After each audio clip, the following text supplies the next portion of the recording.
Well, good morning, everyone, and welcome to Tuesday, August 4th, our second week of our Elevations Geospatial Summit Summer Series conferencing, virtual conferencing. We're using the Zoom webinar where all attendees will be on mute and will not be able to speak. There will be a question and answer option to ask of the presenters if you so choose. There is also a chat feature on your sidebar, if you will.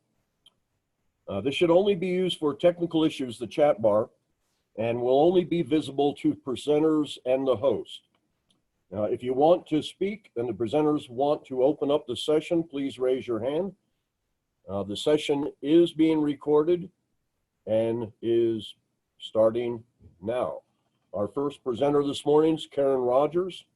With the Enterprise GIS and Data Visualization. She is the Enterprise GIS and Data Visualization Coordinator for the Enterprise Tech Services of the state of Wyoming.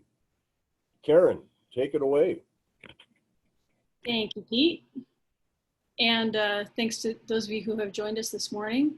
I'm going to start off my time with a presentation on NSGIC. And so if you bear with me while I get to the right place. So I'm finishing up my year as the president of NSGIC. And so I'm gonna give you some information about what NSGIC is and what it is that we do. And then after that, go into a little bit more about what's going on specifically in Wyoming. Excuse me. And this video that I have embedded there, I'm just such a geek, but I hope you enjoy the bubbles and that it gets you ready for our next happy hour. But so NSGIC stands for the National States Geographic Information Council. And I have there just the two bullets that we use to really simplify our simplified purpose and our strategic intent. And so NSGIC exists to advance effective state-led geospatial coordination for the nation, which is a pretty lofty goal. And we aim to serve as a national forum to develop future-oriented geospatial leadership and advance sound policies and practices for geospatial activities. So that is who we are. So NSGIC is basically a consortium of state GIOs, of the Geographic Information Officers, although we are looking, we have expanded membership a little bit to include some state agency GIS leads, and we have a bunch of federal partners that are members and people from the private sector and educational sector. And it's just an incredible group of people. And we have really been upping our game, which I'm excited to tell you about. So we had our mid-year meeting the 1st of March, first week in March in Albuquerque. You know, looking in hindsight, it was just perfect timing because the week after that, everything got shut down. So, and so what you're seeing is the Stein. And so this is the presidential Stein of NSGIC, and it gets engraved with every president's name. And I have just taken it as my challenge to take my mug with me everywhere I go this year and take pictures of it, because, you know, as GIS, we're all about geography. And so things should travel around. And so, so you'll see many pictures of the mug. But what I'm going to talk to you about today is what NSGIC is doing in terms of advocacy, our programs, our partnerships, and emerging technology. And this is just a group shot, again, from our mid-year meeting when social distancing was not a thing, and we had a big group of people. So that was, again, early March. So NSGIC advocacy, again, we're a nonprofit organization. We have an executive director and now staff. And that other video is from our hospitality suite, which, you know, from all these videos and pictures, you would think that all we do is drink, which is not totally true. We do a lot of business. And so one of our key items of advocacy is to promote a national address database. And if you haven't heard of what the NAD is, it is currently a voluntary program that the Department of Transportation is supporting. And so addresses were the 8th and latest theme added to the National Spatial Data Infrastructure.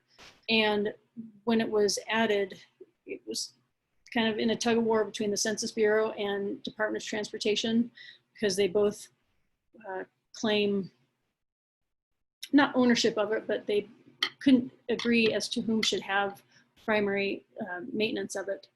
And so DOT managed to get money to support the NAD, and they have been reaching out to states and asking them for data, and they get a little bit of money to have one guy aggregate the data. And the next slide I have is a status map showing how that stands nationally. If you haven't thought of it, a national address database just has a wide range of use cases. First and foremost, NextGen 911, we need a national address database to be able to route calls across any state boundary, any jurisdictional boundary. But another use case that we're really promoting is the idea of a national geocoding service. So, if we had a national address database and it got updated, kind of continuously, you could have a national geocoding service that would be, just imagine, transformational for public and private sectors alike.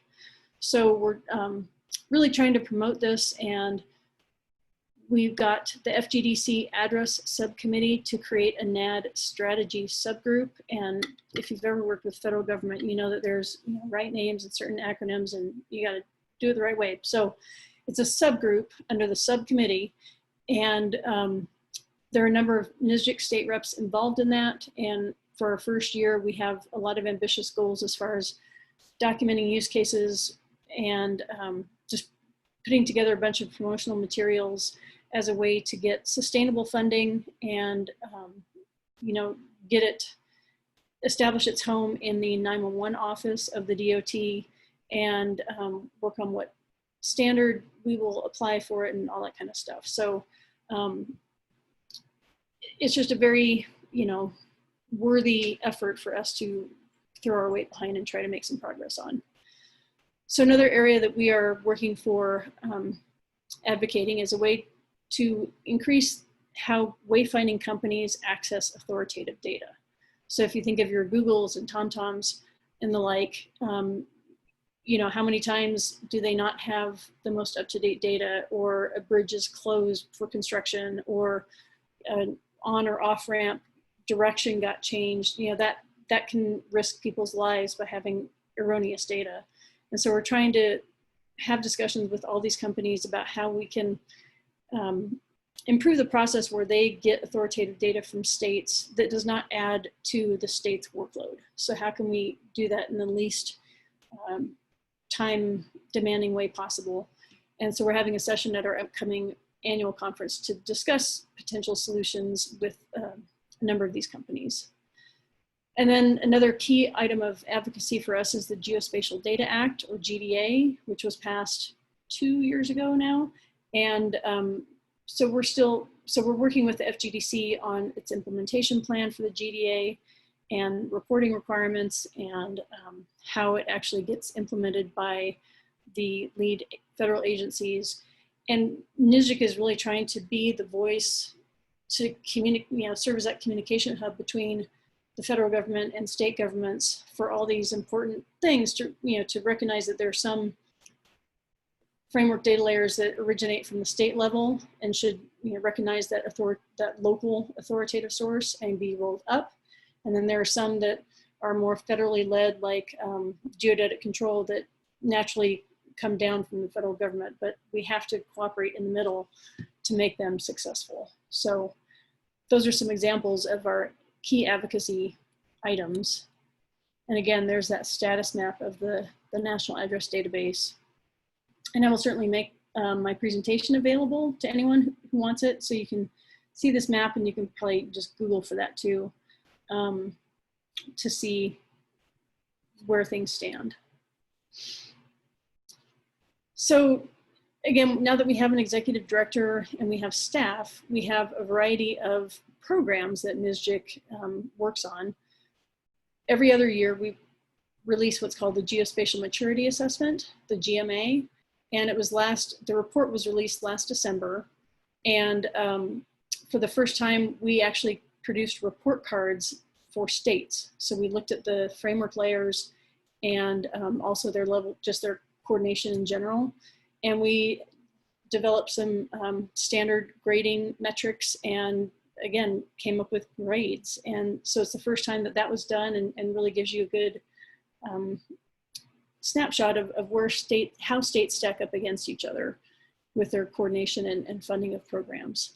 And in conjunction with that, we are working on developing best practices around all the framework layers to learn from those honor roll states to figure out what they've got figured out to make their program so good. And so we released our addresses best practices a few weeks ago, and pretty soon we're coming out with our coordination best practices. And so we're hitting a few each year to, again, just try to make it easier for other states to learn from, mistakes and lessons learned that from people who have been there and done that. And I'm gonna, at the end of this slide, I'll go and show you that story map because I think it's pretty darn cool. So another program that we work on is called Geo-Enabled Elections. And so this is a project that is funded by Democracy Voice Fund. And it is looking at how GIS can and should be used to improve the administration of elections. So it's making sure that the right voter gets the right ballot based on where they are. And you would, if you don't know, it may or may not surprise you to know that voter rolls are kept on paper. So it's sheets of paper with voters and their addresses, and that's how they look up who gets what ballot. And of course, we know that there's a better way. And if you had address database and your areas in your voter areas in GIS, you would know the right person was voting for the right people, and that politicians were registering to run in the right places, which happens erroneously all the time. So for the GEE project, we are also releasing best practices. We have pilot projects in a variety of states. We've released case studies, and we're coming out with a new webinar series to, again, highlight what we've learned and try to encourage other states and municipalities to do that. And here's my cat, of course. 3DEP for the Nation, excuse me, that is in a project with USGS to get better Lidar data. So 3DEP, the USGS has a goal of getting complete coverage of Lidar for the nation by 2023. I think that is pushed off to 2024 now, but still it's a very ambitious goal to get high resolution elevation data for the country. And the 3DEP for the Nation program is aimed at helping states get that done. So we have produced a planning guide among many other resources to help states write their plans and work with federal agencies to get that cooperation going for the broad area announcement, the BAA process.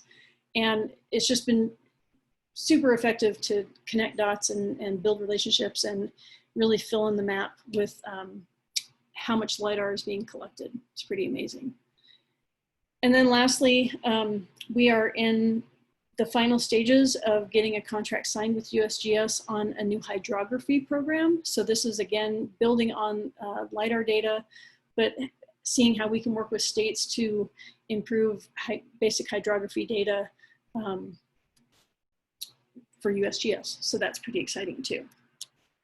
So with that, I'm gonna hop over to the story map, and hopefully you guys can all see that. So again, of course, Esri story map, tabs across the top for each of the areas that we looked at. And so again, the cool thing is you can see, you can just click on a state and it tells you, there's our awesome grade. Utah is a rock star, they got an A. And so we can, we have embedded links to their website, their clearinghouse, and of course the dashboards over at the side. And if we go to a different theme, let's see, elevation data, we have, again, a variety of dashboards at the bottom.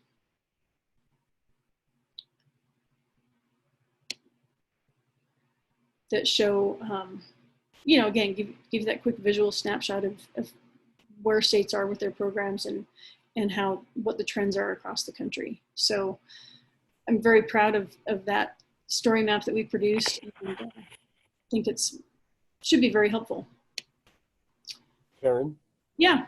We're not seeing the story map. Oh, no, really? Yeah. All we're seeing is it looks like the slide from, and the PowerPoint and the slide view. How about that? Ah, perfect. Thank you. Yeah, thanks, Pete. So there is the story map. And so let me go back to coordination just because. So again, when I click on a state, it shows me specifically what they got and links to their websites. And like I said, with the associated dashboards and wait for it. And again, just, what a great way to let you dive into the data without having to read the report, because who likes to read? But, it is just a really quick and easy way to figure out what's going on where. And I just think this is just an awesome resource. So thanks again, Pete. Now let's see if I can do this. Aha, there's a more efficient way. So back to the presentation.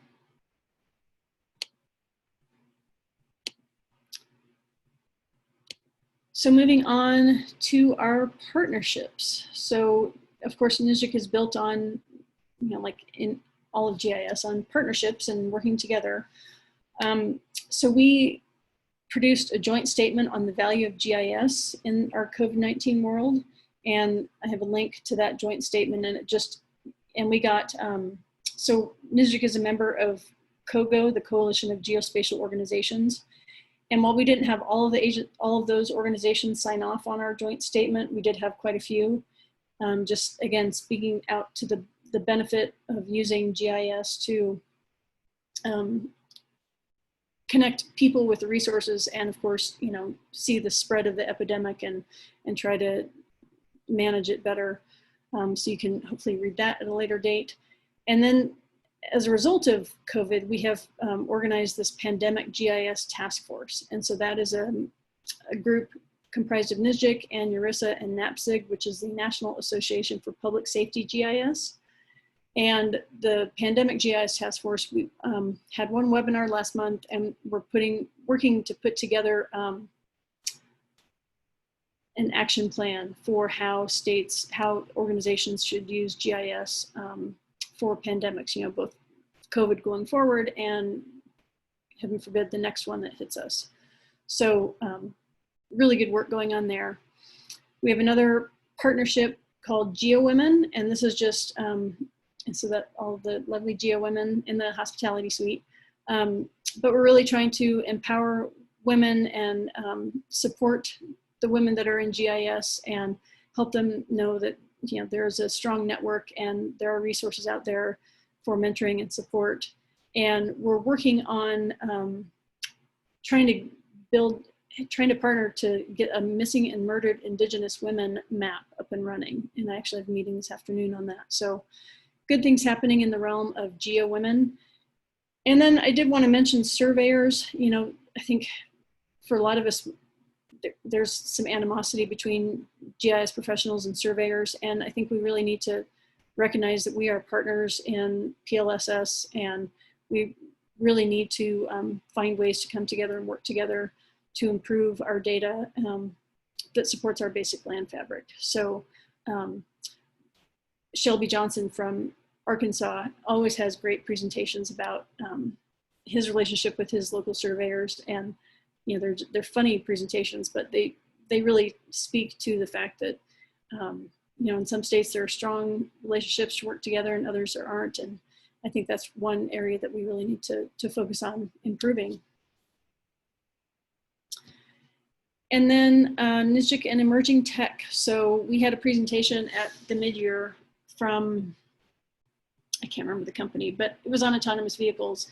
And the key phrase from that one was responsible innovation.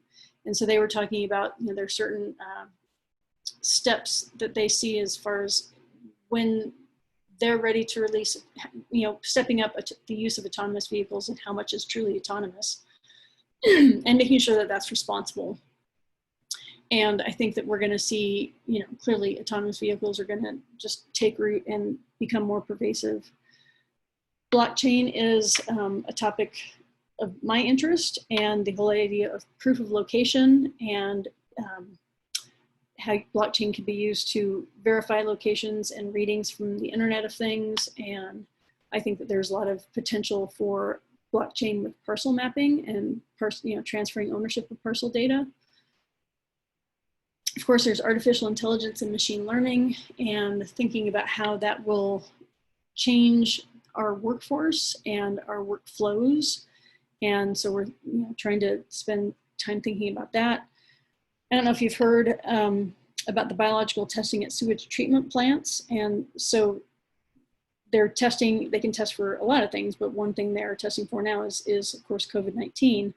And so they're, that tells you where there might be a breakout. You can, if you have, high enough readings, you can basically go upstream and nail it down to more specific neighborhoods using that sewage treatment data. So not exactly pleasant to think about, but very helpful. And then of course there's next generation 911, not necessarily emerging tech, but is certainly tech that is elusive to many states still, and something that we need to spend a lot of time and money on over the next few years to get it as ubiquitous as it should be. And of course, this is just a small list of the emerging tech, but we really see that we're trying to look to the future and figure out how we can affect change and be ready for change instead of just responding to it. So a lot of crazy ideas and fun things to think about and talk about. So the NSGIC experience, I can't just help but say enough good things about NSGIC, and encourage anyone and everyone to become a member if you can. We have a new associate member category for $125 that gets you access to my NSGIC, where we have a trove of resources and different discussion forums for a variety of topics. And as a member, you get access to the continuous webinars that we have on new and emerging tech and technical applications. And then our fall conference, of course, is going to be virtual this year, and it is at the end of September. And like I said, NSGIC is, historically has been the organization for GIOs, but we really recognize that we need to extend our reach to include GIS coordinators from big metropolitan areas, from counties, state agency leads. It takes a village, and our village is large and important, and we need everyone at the table to make our national spatial data infrastructure as good as it can be. So please feel free to reach out to me if you have any questions on that. And that is all I had to update you on NSGIC specifically. With that, I'll take a break and see if anyone has any questions before I go on to specifically what's happening in Wyoming. Let me pull up. Any questions? Okay, I'll leave that open. So as Pete said at the beginning of our time, as of June 1st, I was given the job of the Enterprise GIS and Data Visualization Coordinator for Enterprise Technology Services for the state of Wyoming. And it's definitely a long, complicated job title. But where I am is below the Chief Data Officer in our data team. And what the data team is tasked to do is do a complete inventory of all state agency data and data systems.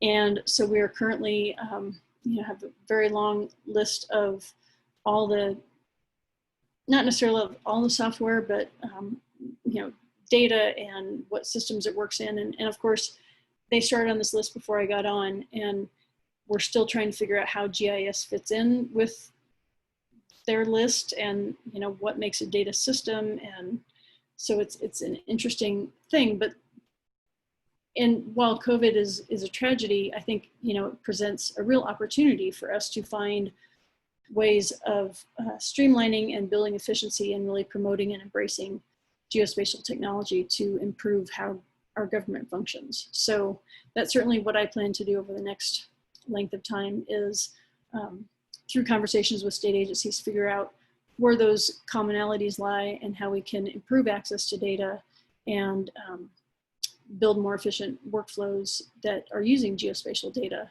and shared authoritative GIS data to improve how we do things. And I guess some other updates for those who care, we're getting, over the next 2 years, we will get complete Lidar coverage thanks to FEMA. They're flying Lidar for our state to produce better floodplain maps. And our Department of Revenue has our first ever imagery program up and running. So our DOR purchased orthogonal imagery, 3-inch orthogonal imagery of all of our towns to support county assessors to do desktop property assessments. And then in addition to that, we're getting 12-inch imagery as a service to, you know, list of authorized users. So, you know, Wyoming is, it's exciting. We're finally making progress on some of these big things, and of course need to prove the value of those data going forward so that we can keep those programs going. But it really is an exciting time. So I think that's all I had. And again, I would field questions now or turn it over to Tony for an update from Colorado.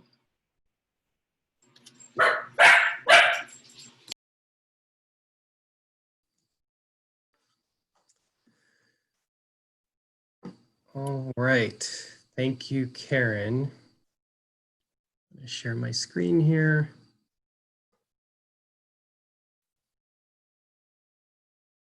And hopefully you can all see this now.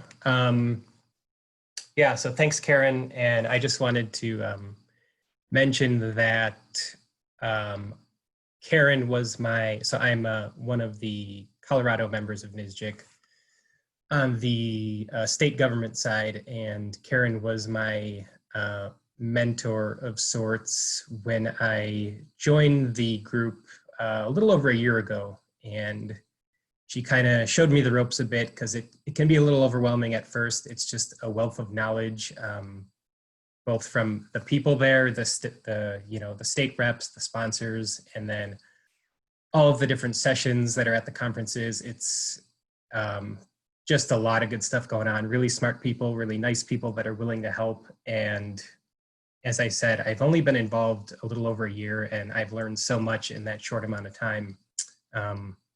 Just seeing the different success stories across the states, seeing some of the similar struggles that I've seen my team go through and different solutions on that end. So yeah, just adding a good word about NSGIC there.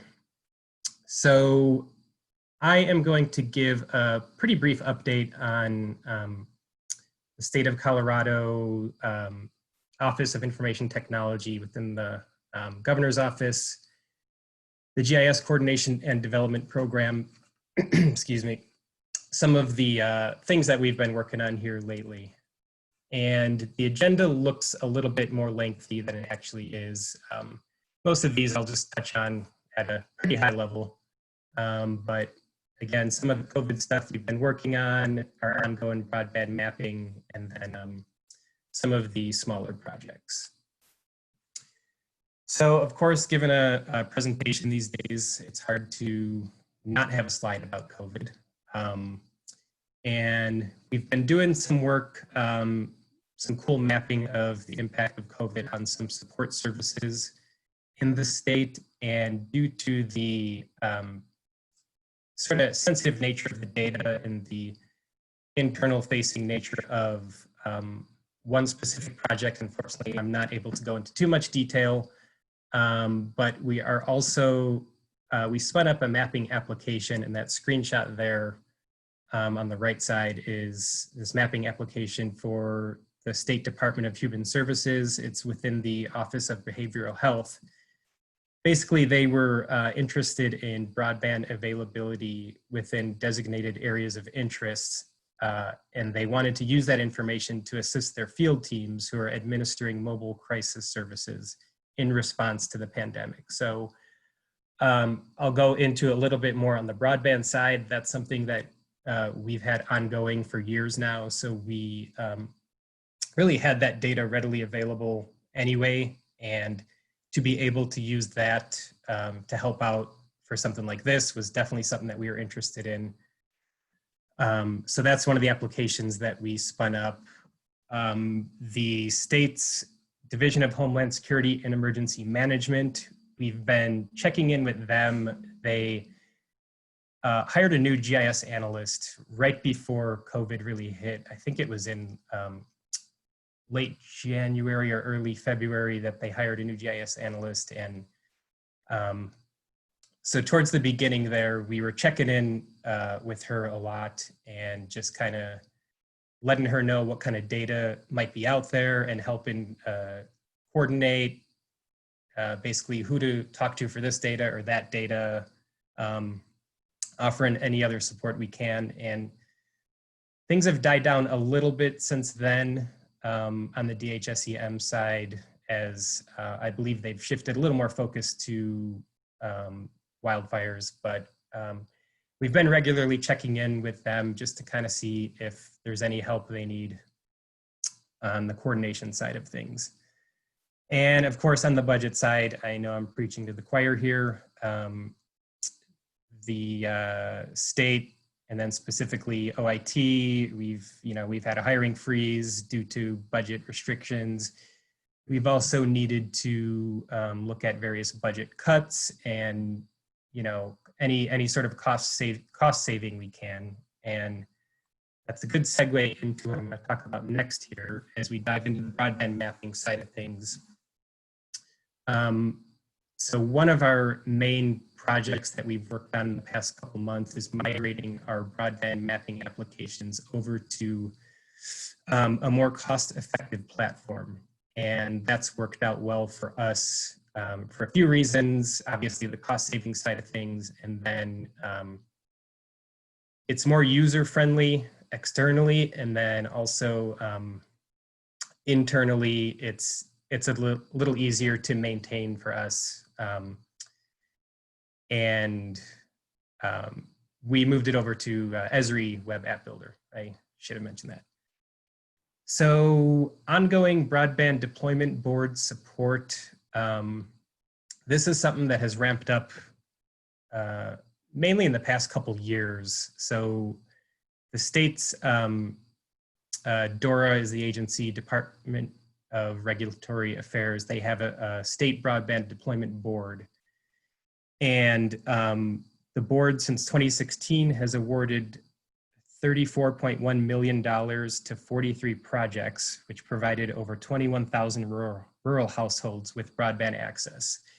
And on the GIS side, how we help them out is we have our ongoing broadband data cycles twice a year, and we reach out to broadband providers across the state for their broadband coverage data. And it's something that's been a challenge because there's no requirement for providers to give that data. The state has no authority to require it, so it's more or less on a voluntary basis. Therefore, we have a lot of providers that choose not to participate, or we just get varying degrees of data quality. So it's kind of a mixed bag, but with these data cycles, we reach out to the providers. There's upwards of 100 or so that we reach out to, and we end up doing some processing on that and some aggregating of that data.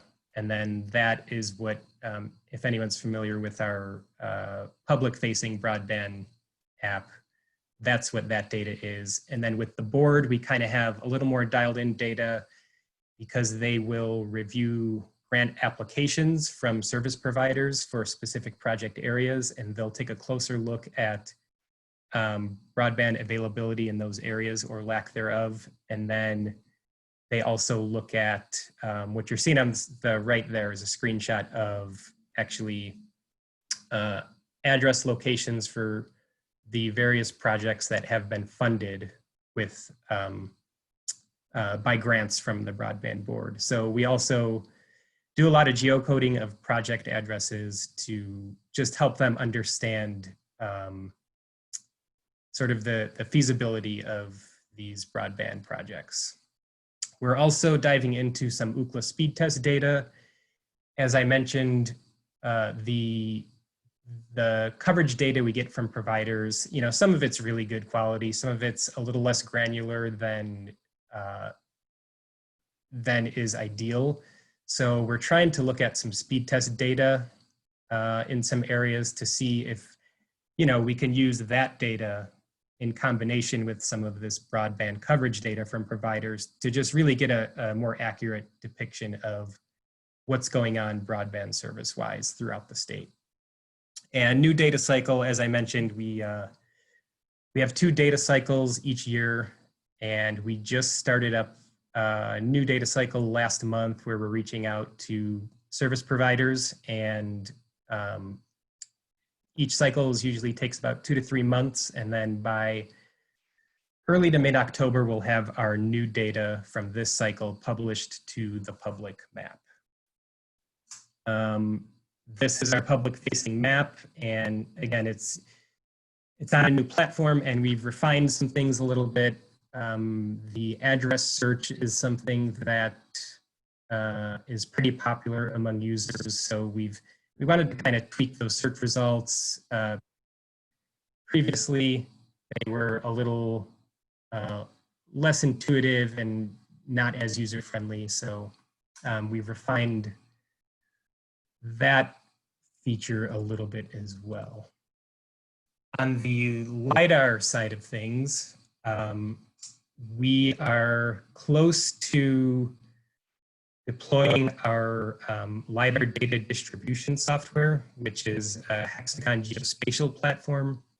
And it's something that we've been working on for quite a while now. We've run into some hiccups here and there, but got over a pretty big data download hump within the past couple of weeks, where we are now, we've sent out a test link to some stakeholders for feedback, and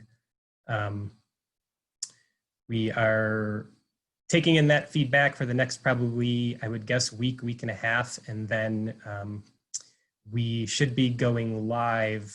I don't want to give any sort of exact date because, you know, with technology, things can go awry, but we're very close to going live with this, and once we do, I'm sure we'll be sending out email blasts, and I imagine we'll hold a sort of a lunch and learn or something like that to demo how to actually use this program. But essentially what it'll be is kind of like a clip, zip, and ship. So you just choose your area of interest, and then you can download that Lidar data. Our workaround the past couple years has been our GIS techs have been receiving Lidar data requests based on area of interest, and they've been sort of doing the dirty work themselves, clipping out those areas and sending them back to the requester. So I'm sure they're going to be thrilled once we finally get this up and running, as will all the stakeholders and users of data. It'll just make things a lot more efficient. And then just some additional projects here are enterprise data sets, parcels and addresses. And if you're not familiar with those, we aggregate statewide data sets for parcels and addresses. There are some data sharing restrictions from county to county, and basically our 3 data sharing levels are publicly available data for state agency use only, or an emergency management use only. And so we have kind of 3 different data sets for both parcels and addresses based on those data sharing restrictions. And we are looking into, coming up in the near future here, getting together some stakeholders, you know, at state agency level, county level, you know, perhaps federal level,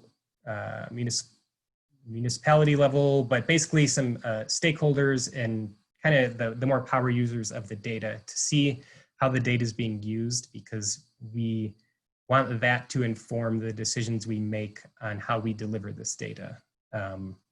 I think getting that feedback from the actual users of the data will help develop a better strategy moving forward for us with these data sets.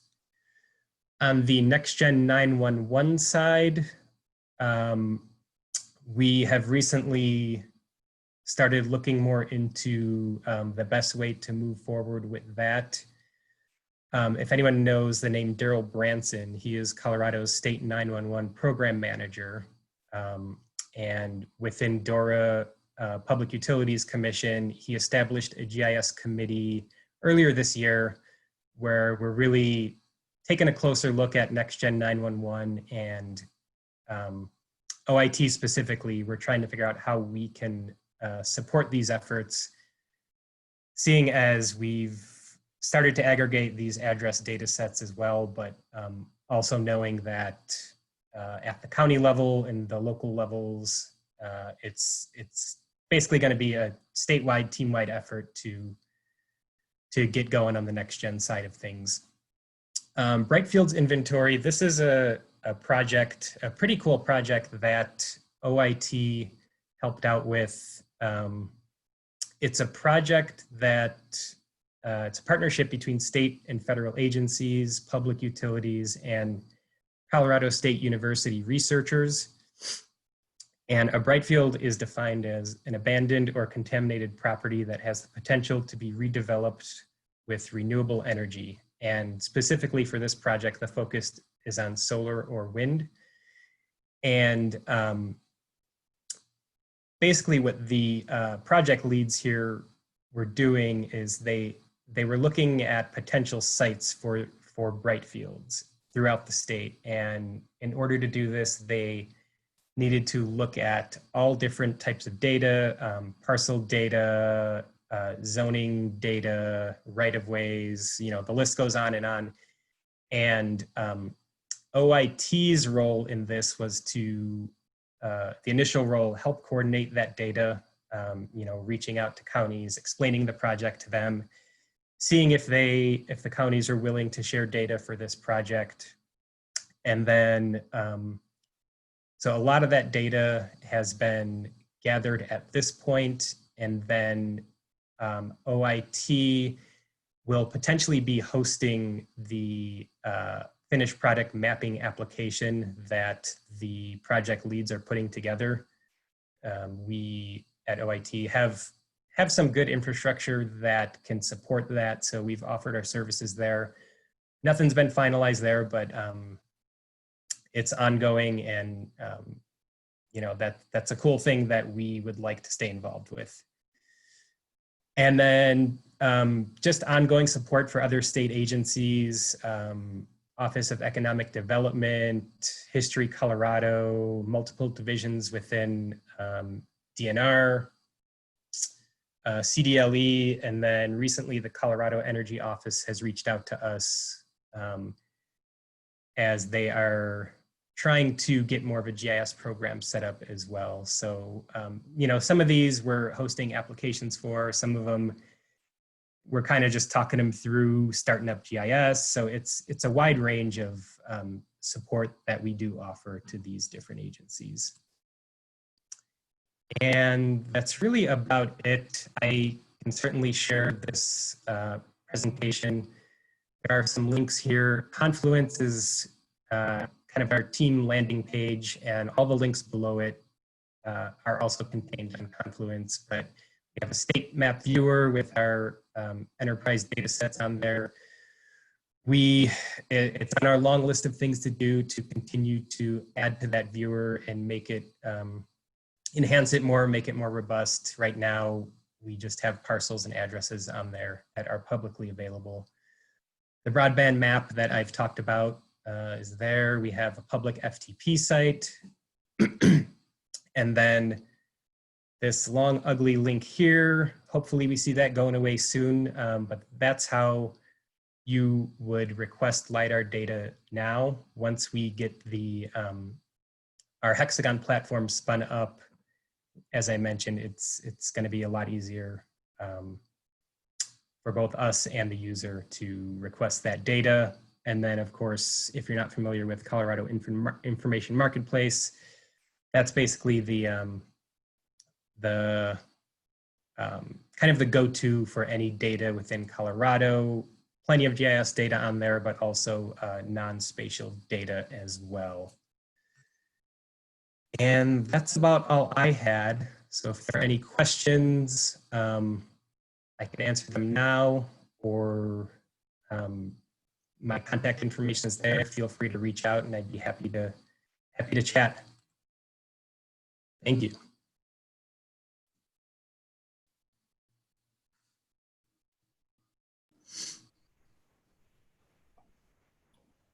Any questions for Tony or Karen? I think Karen, you're still on, aren't you? I am.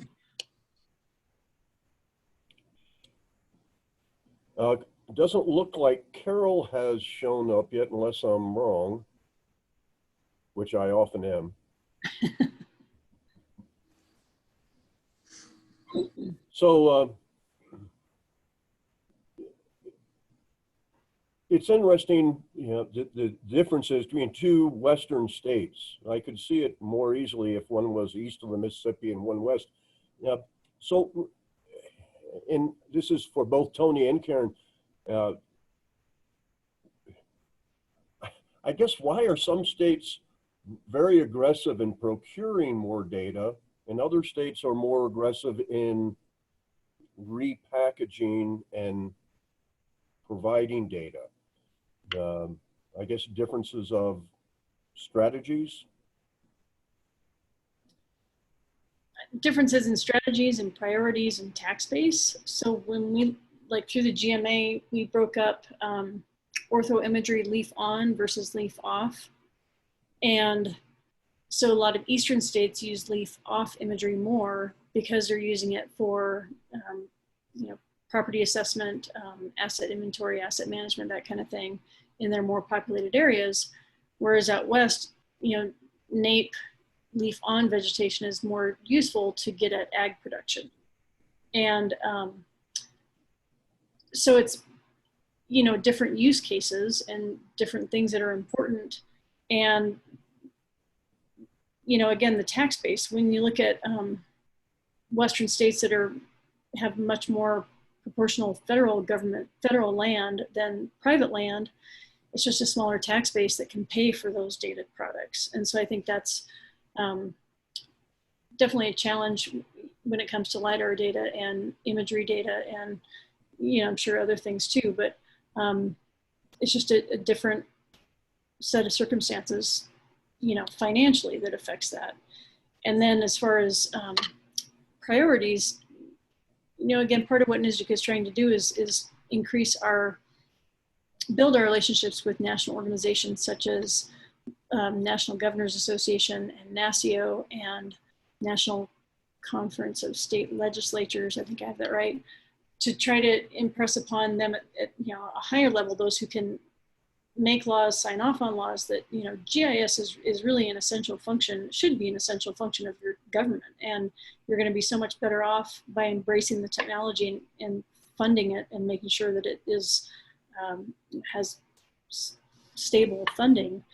And yeah, I think that's one of our biggest goals, is to see a GIO in every state and make sure that there's stable funding to support those. And that's part of what we're hoping to build upon with the GDA implementation is, you know, that bill passed because there was no money associated with it, but can we work with the federal government to provide states with some seed funding or base funding to support some of those positions and programs to really be able to build and maintain good spatial data.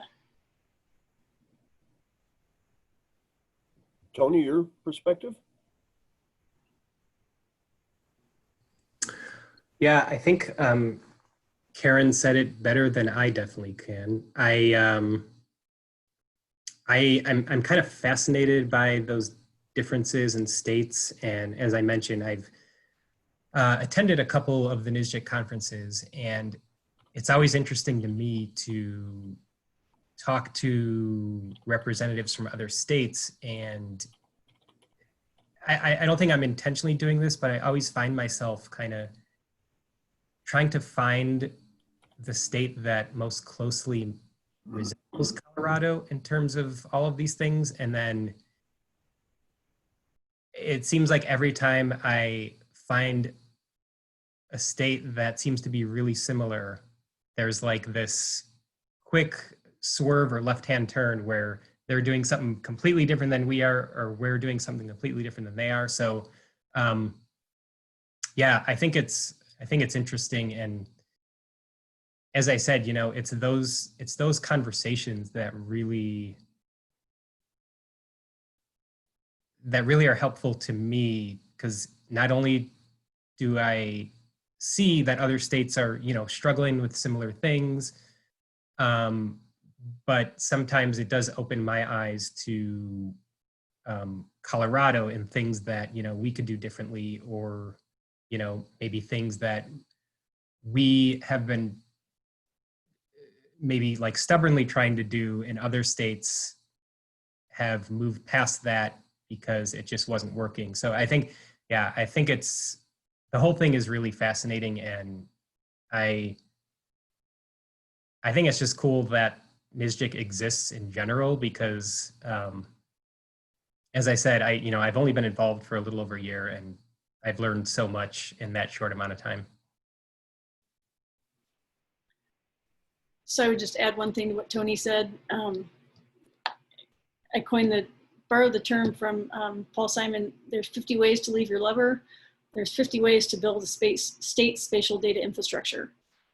You know, and that's one thing I learned from the GMA is, like Tony said, every state is so different, and you know, there's some things that are similar and work in one place, but you know, there's so many different ways to build that house that you really see the gamut of possibilities. But like Tony said, also, I think, you know, that the beauty of NSGIC is sharing those ideas and figuring out different approaches that have worked in other states that you could, you know, beg, borrow, and steal to maybe make some improvements in your own state. So we do have a question. Is there any overall guidance from NSGIC or other organizations to help drive the states in developing foundational data sets such as addresses, parcels, road center lines, etc.?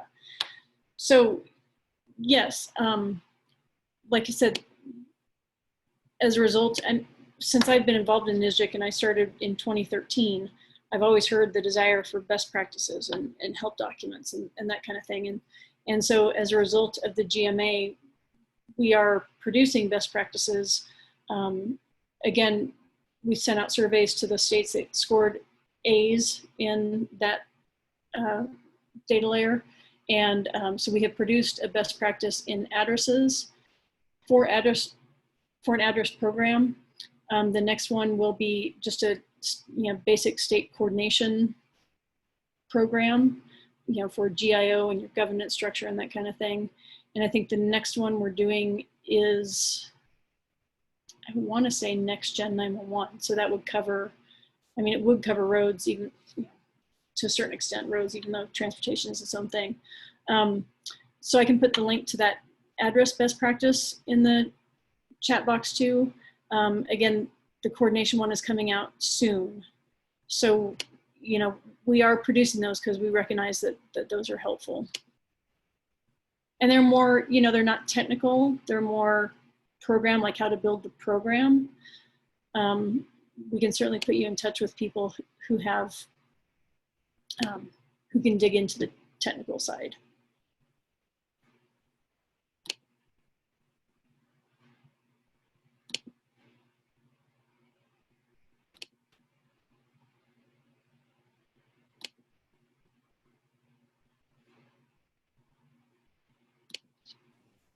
Any other comments, Tony or Karen? No, certainly appreciate you guys taking time out from your busy schedules to participate in our virtual conference. Final comments or pearls of wisdom or aha moments? No, not for me. Just thanks everyone for tuning in and looking forward to seeing what else is happening the rest of the week. Yeah, and just it takes a village, and we're all in this together. And so, you know, speak up and get organized. And I think, you know, I think when we look at programs like NextGen 911 and an address database, I think at some point, state GIS communities are going to have to organize and start a campaign with our legislators to make it known to them that, you know, we are a community that manages a very important set of data, and we need your support. And so I think at some point that's coming where we're going to have to kind of organize around political advocacy to really make it known that this is a thing, a worthwhile thing. You know, for 20 years, 25, probably 30, that's what it's always been about, is the political advocacy, trying to get our legislatures to recognize the value in budgeting.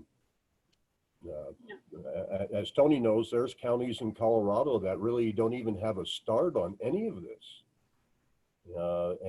And most likely, if left to their own devices, will never get started. Yeah.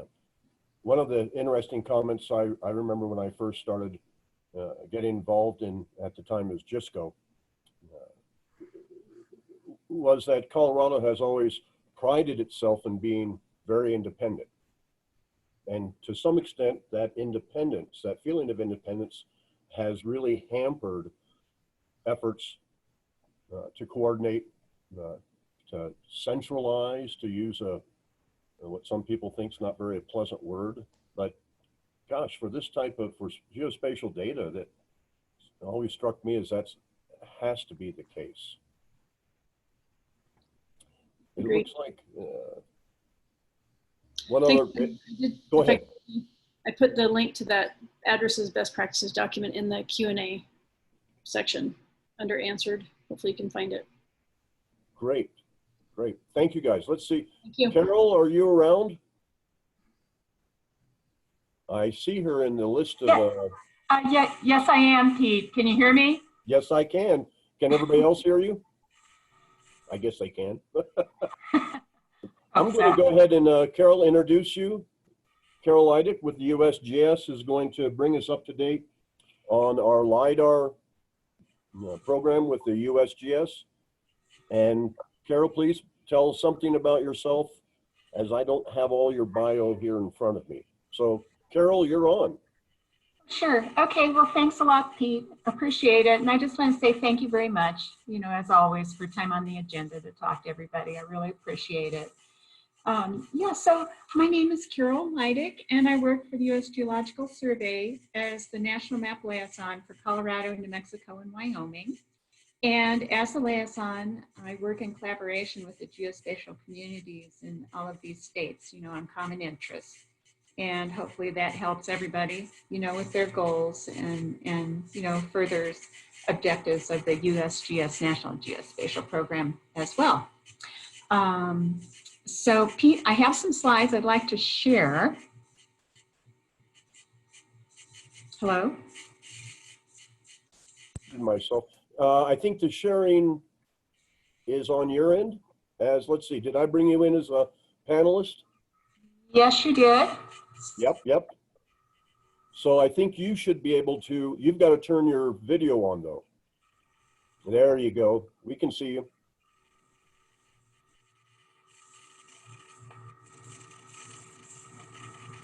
Okay. So yeah, so what I thought I'd do today is I think a lot of folks out there have probably heard about the 3-Depth program.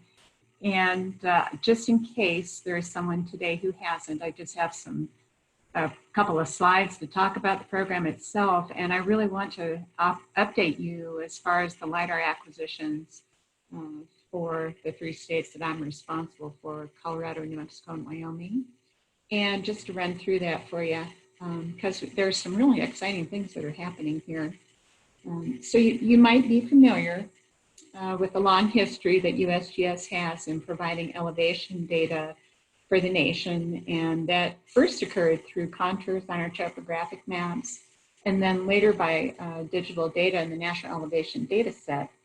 So the 3D elevation program is our current effort to provide national elevation data, and the program is transformational because it applies groundbreaking LIDAR data that provides not only a higher resolution bare earth elevation surface, but it also provides us with 3-dimensional data of all of the natural constructed features.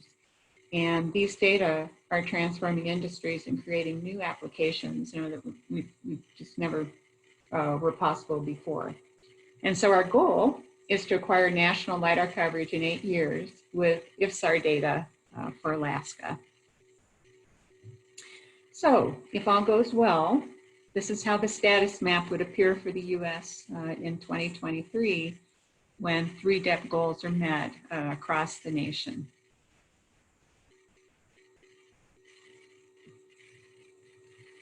So it's a basic question, and I'm pretty sure everybody here understands what LIDAR is. Just as one quick statement is that, it's airborne. LIDAR data are collected from aircraft by using sensors that detect the reflections of a pulse laser beam. And the reflections are recorded as millions of individual points, collectively called a point cloud, and they represent the 3D positions of objects on the surface of the Earth. And those objects can be buildings or vegetation or infrastructure or the ground or other things too. And the LIDAR is transforming mapping by providing both highly accurate maps of the Earth's surface and 3-dimensional data of all the natural and man-made features on the surface.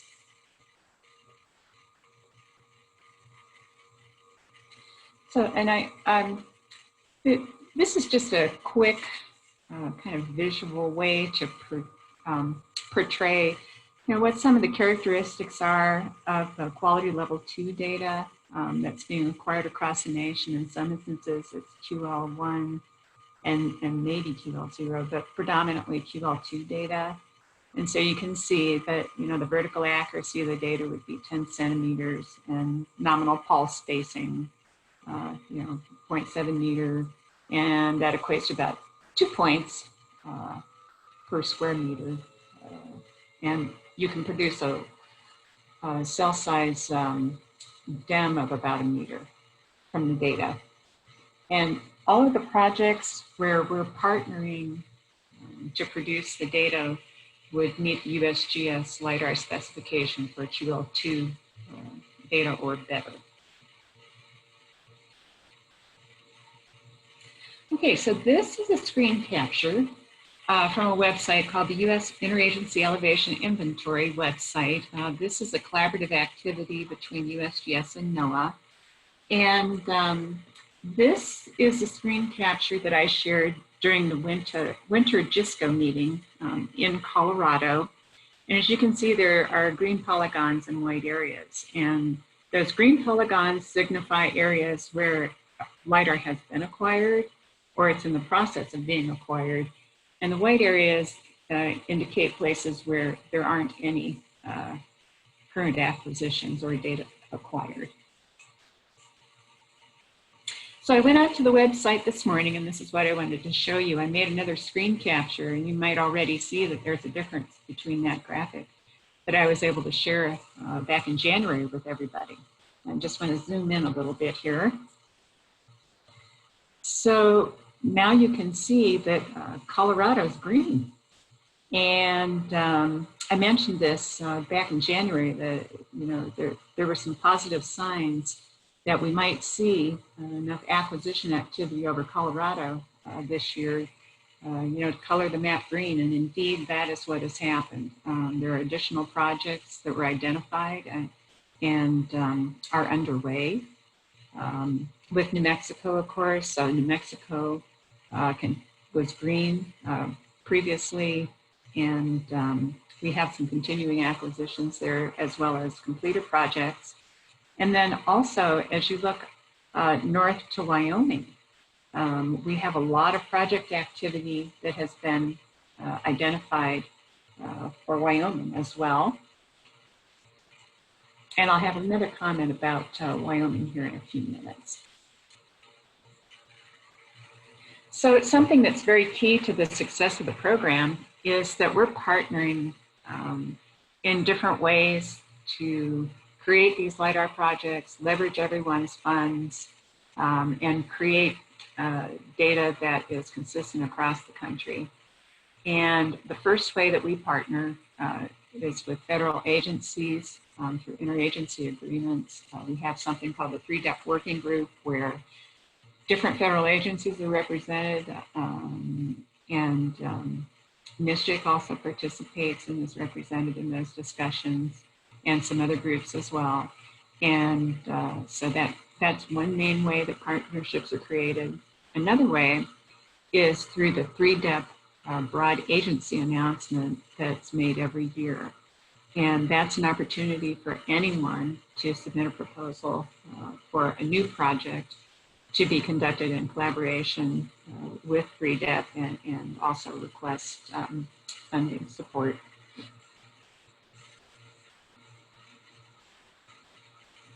Okay, so here, this is a status map. This was current as of July 2020. And it shows 3-Depth FY20 acquisitions across the nation, and nice summary of partnerships here. And it's exciting to see that the total funds in partner funding across the country as of July was $22.3 million. That's just amazing. And you know, those partnerships are just essential for continuing to complete LIDAR acquisitions over the country. The exciting news that I heard actually just this past Monday is that FEMA, USGS, and NRCS have discussed Wyoming, and we're going to see white areas that, excuse me, we're going to see those white areas covered for the state. Those are the plans. Now there are 2 places in the state where we're working with people who were project leads for acquisitions that occurred independent of 3-Depth. That's Goshen County and Laramie County. And we're working with them to determine if they can contribute their data for 3-Depth to use within the national map. And also we need to understand if that data can be freely shared with the public, because of course that's one of the things that we do as a result of the data that's acquired through our programs. And the other thing is to be sure that, you know, the data would be considered to be QL2 data. So just exciting advancements in all the LIDAR acquisitions in, you know, Colorado and Wyoming. Just, you know, really great to see all this activity. So I mentioned the 3-Depth broad agency announcement as a vehicle to create partnerships with anyone outside of the federal government who is interested in acquiring LIDAR data. And so there is a yearly cycle of activities here, and we're getting pretty close to the new announcement for the broad agency announcement. And there is going to be a public webinar held on August 19th at 1 o'clock Eastern time, which of course is 11 out here in Mountain Time. And if you're interested in participating in the webinar, you could go to the 3-Depth website, and right there on that first page, they'll indicate, you know, where you need to click to register, and just doing a simple web search, you know, USGS 3-Depth, you know, to bring up the URL for the website. And as far as data access, you know, we make the data freely available to the public, for anyone to use. And if you go to the 3DEP website, there's a part on the left that says data and tools, and clicking on that then leads you to further places in the website where you can actually download data. Okay, so, and another thing that I wanted to share with you all today is, and this is really exciting, that 3DEP is enabling improved resolution and accuracy for hydrography.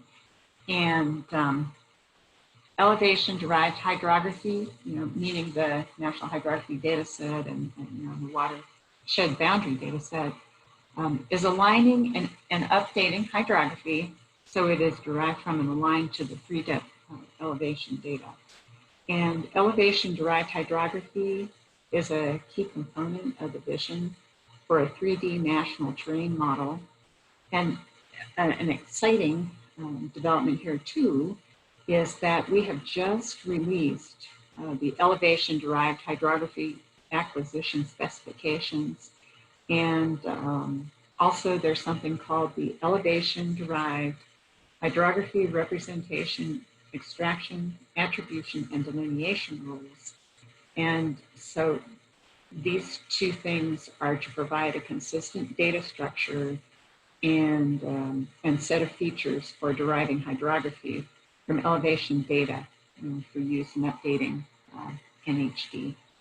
So that's an exciting development, and I'm looking forward to talking more about elevation-derived hydrography during future events. So just want to say thank you very much for time on the agenda. Thank you for attending. And if anyone has any questions at all, please send me an email. Happy to get anything answered that you might want to know, or where you're curious. I can always reach back to folks internally and provide further information. So that's what I had for you today. And thanks a lot, Pete. Well, Carol, thank you. Any questions for Carol?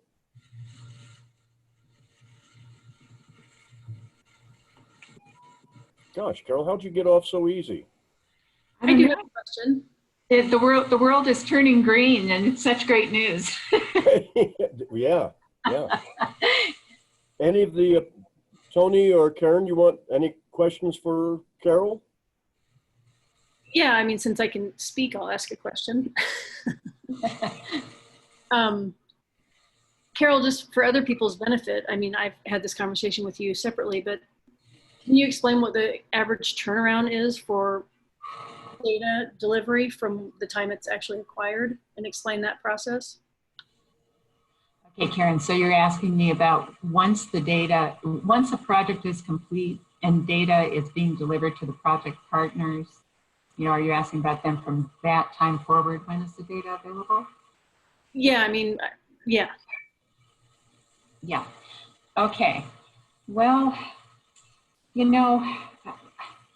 I'm hesitating a little bit because I've been asked this question recently, and I know that the situation in the country and our very unique circumstances are affecting things. So, it's very difficult for me to answer, Karen. I think I'd have to probably take it on a case-by-case basis. If someone has how about this? If someone has a question about a specific project, please send an email to me, and I will investigate internally to see exactly what the status is on that. I guess I'm hesitant because I don't want to create any false expectations about the availability of the data. Understand. Thanks, Karen. That's Carol. That's helpful, and I hope everybody got that. If you have a specific question, just email Carol directly, and she'll do the best. Is that correct, Carol? Yes, that's right, Pete. I'll be happy to follow up. And would you mind to stop sharing your screen? Sure.